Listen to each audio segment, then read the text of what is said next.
বিধানসভা নির্বাচনের প্রাককালে সারা রাজ্য জুড়ে বাম কংগ্রেসের যে অশুভ আতাতকারী লোকেরা ছিল তারা বিভিন্ন রকমভাবে এলাকা উত্তপ্ত করার চেষ্টা করেছিল, মানুষকে সমর্থন দিয়েছিল যে ওনারা ক্ষমতায় আসলে অনেক বিরোধী দলে আমাদের ভারতীয় জনতা পার্টির কর্মীদের দেখে নেবে।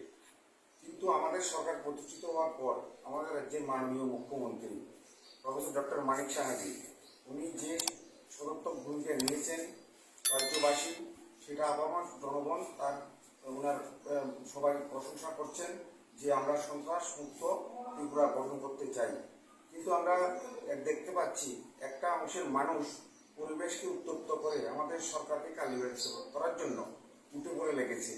কালকে আমাদের ভারতীয় জনতা পার্টির একনিষ্ঠ কর্মী কৈলাসনগর এডিসি ভিলেজের দুবাসী পাড়ার দেশকুমার ত্রিপুরা উনি প্রায় 1 বছর আগে গত বছর চৈত্র মাসে উনি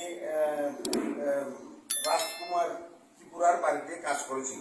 রাজকুমার ত্রিপুরা একজন সিপিএম এর মাফিয়া ক্যাডার হিসেবে সবাই পরিচিত, সবাই চিনেন। ওর বাবার নাম রায়কুমার ত্রিপুরা। কালকে দুবাসীপাড়া সেখানে রাত্রে 7টার সময় সন্ধ্যার দিকে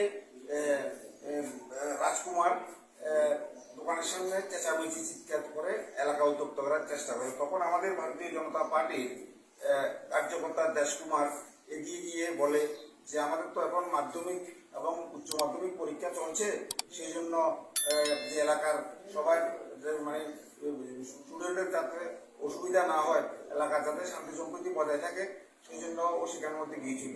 এটা বলার সাথে সাথে ওকে কথার সাথে সাথেই ওকে সেখানের মধ্যে প্রচন্ডভাবে মারধর করে মাথার মধ্যে আটশিলে লেগেছে।